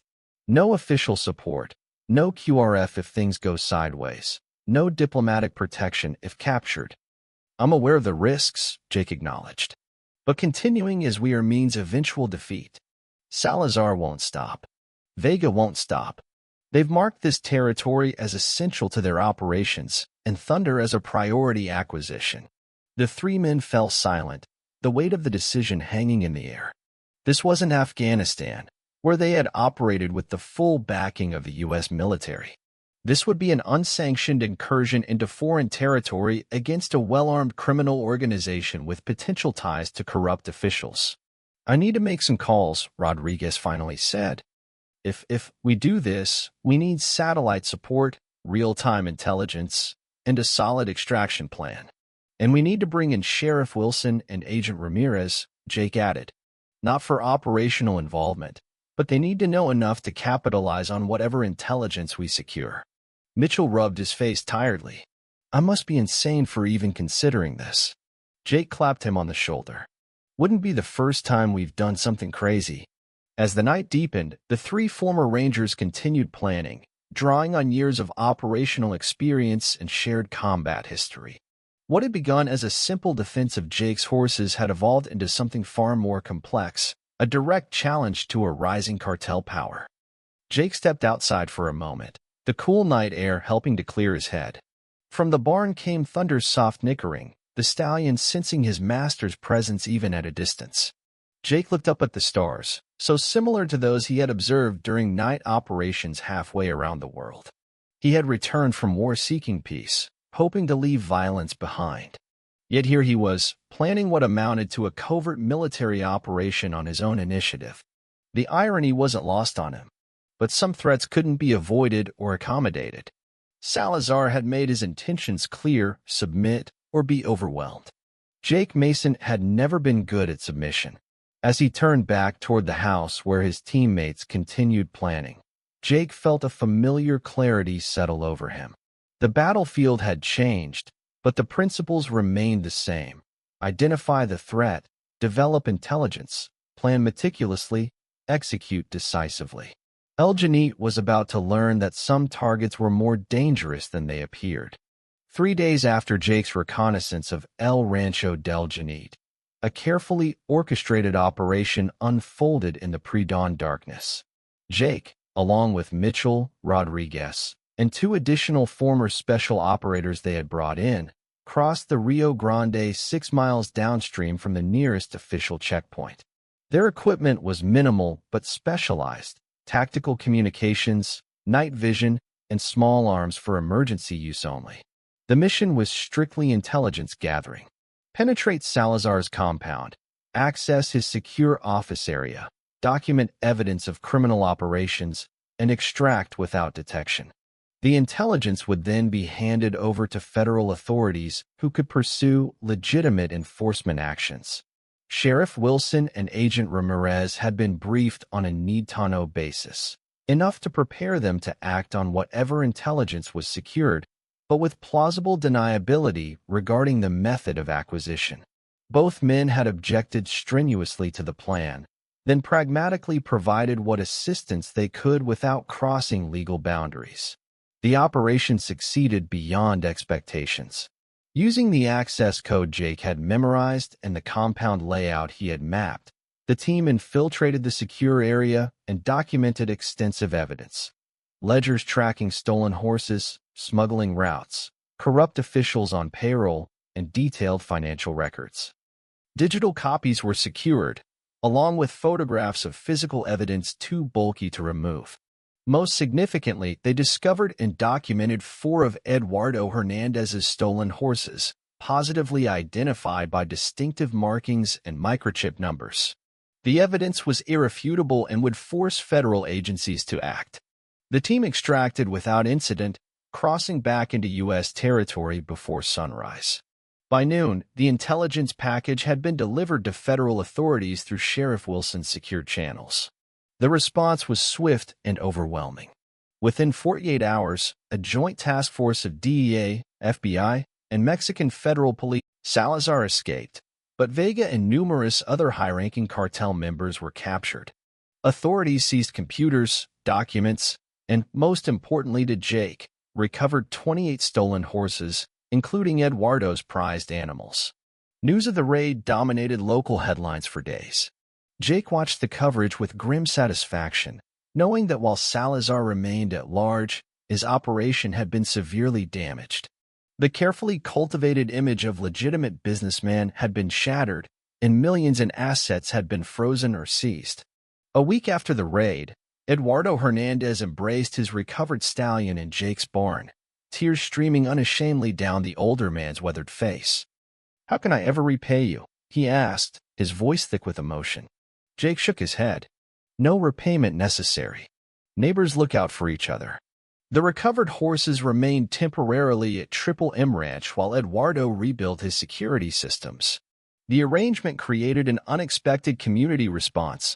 Other local ranchers began bringing their valuable horses to Jake's property for safekeeping, creating an impromptu cooperative security arrangement. "We're stronger together than apart," Maria Sanchez observed as she helped coordinate care for the gathered animals. "The cartels targeted isolated ranches because we were all fighting our own separate battles." Jake nodded, recognizing the wisdom in her words. What had begun as a defense of his own property had evolved into something larger, a community-wide resistance against criminal encroachment. Sheriff Wilson arrived one evening as Jake was finishing barn chores. "Thought you'd want to know," he said without preamble. Federal grand jury just handed down indictments against 23 members of Los Serpientes, including Vega. Evidence is rock solid. "And Salazar?" Jake asked.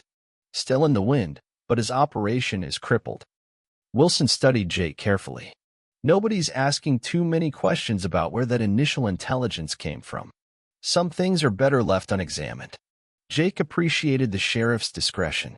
What he and his team had done fell into a gray area legally, necessary and justified in his mind, but not something that would withstand official scrutiny. "There's something else," Wilson continued. "Border Patrol intercepted a vehicle yesterday carrying 3. Salazar would certainly blame Jake for his operation's collapse. Anticipated response, Jake replied evenly. "He'll try again." "Probably," Wilson agreed. "But he's operating from a position of weakness now. Resources constrained, personnel reduced, every move scrutinized by authorities on both sides of the border." He clapped Jake on the shoulder. "You've bought yourself time and dealt him a serious blow." After the sheriff departed, Jake walked the perimeter of his property in the fading light. The ranch had changed subtly but significantly. Additional security measures were now permanent features, and the naive assumption of peaceful isolation had been permanently shattered. He had changed too.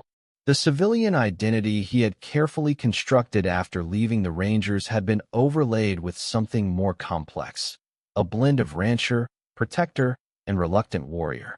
Skills he had hoped to leave behind had proven essential for survival.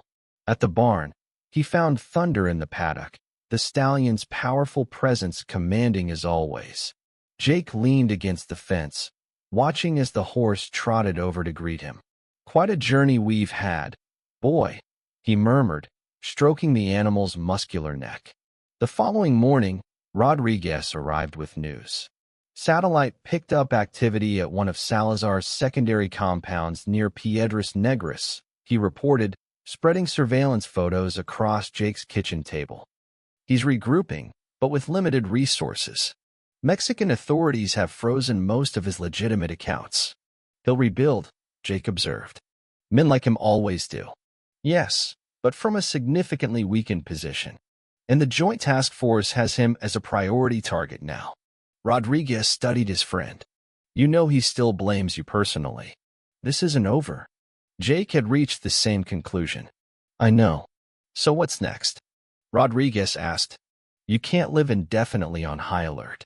It was a question Jake had been considering deeply. The past weeks had forced a reevaluation of his post-military life.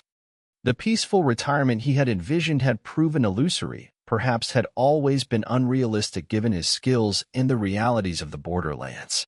"I've been talking with Agent Ramirez," Jake said. "Border Patrol's establishing a new ranch liaison unit, focused on coordinating security across private lands. They need someone who understands both ranching and tactical operations." Rodriguez raised an eyebrow. "You're considering it?" "More than considering. Starting next month." Jake poured them both coffee. "Part-time role. I'll maintain the ranch, continue breeding operations.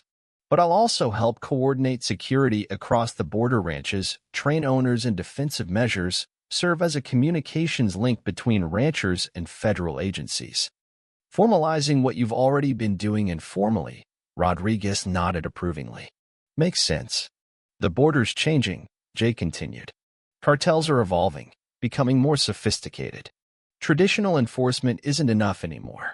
We need integrated approaches, ranchers, local law enforcement, federal agencies all working together." "And Thunder? The other horses?" Rodriguez gestured toward the barn. "Still the heart of Triple M Ranch," Jake affirmed. "But now they're protected by more than just me. We've established a cooperative security network across the border ranches, shared surveillance, communications protocols, mutual aid agreements. Strengthen community." The conversation was interrupted by the arrival of Maria Sanchez and Eduardo Hernandez, along with 3 other local ranchers. They gathered around Jake's kitchen table, spreading out maps and security plans. What had begun as an emergency response had evolved into an organized resistance, ranchers reclaiming their land from criminal encroachment. As Jake observed the determined faces around his table, he felt a sense of purpose he hadn't experienced since his military days. The mission parameters had changed, but the essential element remained the same, protecting what mattered, standing against those who would take by force what others had built through honest labor. Later that afternoon, after the meeting concluded, Jake rode Thunder along his southern fence line. The landscape was healing from the battle that had transformed it weeks earlier, new grass growing where floodwaters had receded, repaired fences standing straight against the Texas sky. Nature itself seemed to be affirming the resilience he felt within. His secure phone vibrated with an incoming message, intelligence from Rodriguez's contacts. Satellite imagery showed Salazar's convoy moving north toward the border. Not an immediate threat, but a reminder that the cartel leader remained at large, likely planning his eventual return. Jake tucked the phone away, continuing his patrol. The future would hold challenges. Salazar would rebuild. Other cartels would eye the border territory. The struggle would continue in new forms. But the isolated vulnerability that had once made ranches like his perfect targets had been replaced by networked resilience. Thunder nickered softly, sensing his rider's contemplative mood. Jake patted the stallion's neck, feeling the powerful muscles beneath his hand. "We'll be ready," he murmured, as much to himself as to the horse. As sunset painted the western sky in brilliant orange and gold, Jake turned Thunder toward home. The ranch stood silhouetted against the fading light, barn, house, windmill, and water tower creating the familiar outline that represented generations of Mason history. His ancestors had defended this land against bandits, rustlers, and other threats of their times. His generation faced different adversaries, but the essential duty remained unchanged. The Triple M Ranch had weathered its trial by fire. Jake had rediscovered parts of himself he'd thought left behind on distant battlefields. And the border community had found new strength in unity. The transformation was complete, not a return to the past, nor a complete departure from it, but an integration of all that had come before into something new and more resilient. In the gathering dusk, Jake guided Thunder through the gate and toward the barn. Security lights activated automatically along the perimeter, modern technology supplementing traditional vigilance. From the house, he could see the glow of monitors in his security room and the occasional movement of Rodriguez checking the surveillance systems. The world had changed. He had changed. The peaceful retirement he had once envisioned had given way to something more complex, but perhaps more meaningful. A life that integrated his military skills with his ranching heritage and service to something larger than himself. As Jake dismounted and led Thunder into the barn, his phone buzzed with a message from Sheriff Wilson, Federal Task Force requesting your input on border ranch security protocols. Meeting tomorrow, 10 a.m. Jake smiled slightly as he typed his response. "I'll be there." After settling Thunder in his stall, Jake walked to the house, pausing on the porch to survey his property in the last light of day. Motion sensors tracked his movement, cameras monitored the perimeter, and somewhere in the darkness, Mitchell maintained his vigilant watch. The ranch was secure, not through isolation, but through integration of multiple defensive layers and support systems. Inside, Jake found Rodriguez reviewing satellite imagery with Maria Sanchez, who had stayed to help coordinate the new inter-ranch communication system. Eduardo Hernandez sat at the kitchen table, marking potential vulnerability points on a map of his rebuilt ranch. The once private space had become an informal command center for the region's security planning. "Any updates?" Jake asked, pouring himself coffee. "Salazar's convoy crossed into Nuevo Laredo 2 hours ago," Rodriguez reported. "Appears to be meeting with remnants of his organization. Mexican federal police are tracking." Jake nodded, unsurprised. "He's not finished." "Neither are we," Maria replied firmly. The determination in her voice echoed in the nods of the others. The evening continued with practical discussions of security measures, communication protocols, and resource sharing. What had begun as Jake's solitary defense of his property had evolved into a community-wide resistance. Ranchers applying military-grade security concepts to protect their lands and livelihoods. Later, after the others had departed, Jake stood alone on his porch, listening to the night sounds of his ranch. Coyotes called in the distance, an owl hooted from the old oak tree, and from the barn came the occasional soft nicker of horses settling for the night. The familiar symphony was underlaid now with the barely perceptible hum of security systems and the occasional crackle of communications equipment. The peace he had sought in returning to ranching had proven more complex than anticipated. But perhaps true peace wasn't found in the absence of conflict, but in the committed defense of what mattered most. His military service and his ranching heritage had merged into something new, a life of purposeful vigilance and service to both land and community. As Jake turned to go inside, his phone buzzed one final time for the evening, a message from Agent Ramirez confirming his new liaison role would begin officially the following week. The timing felt right. The Triple M Ranch would continue its breeding operations, Thunder would continue producing championship bloodlines, and Jake Mason would continue protecting what was his, but now within a larger framework of community defense and official cooperation. The Mexican cartel had taken his horses, or tried to. Now this cowboy had brought more than just military justice. He had catalyzed a transformation of the entire border ranching community from vulnerable targets into a networked security system that would prove far more difficult for cartels to penetrate. El Janit had unwittingly created something he couldn't defeat, a community unified in purpose and strengthened through shared resources. Jake smiled slightly at the irony as he closed his door on the Texas night. Sometimes, the greatest victories came not from defeating an enemy, but from transforming a battlefield into something the enemy could no longer recognize or exploit. The war wasn't over, but its nature had fundamentally changed. And in that transformation lay the seeds of a more enduring peace than Jake had initially sought. Not the peace of isolation, but the peace of strength through community, a lesson as old as the frontier itself, rediscovered for a new generation of challenges. 6 months after the raid on El Rancho del Janit, Jake stood at the fence line watching Thunder gallop across the morning-lit pasture. The stallion's powerful stride exhibited the same strength and determination that had made him a champion and a target. Behind him, the ranch continued its daily rhythms, though much had changed.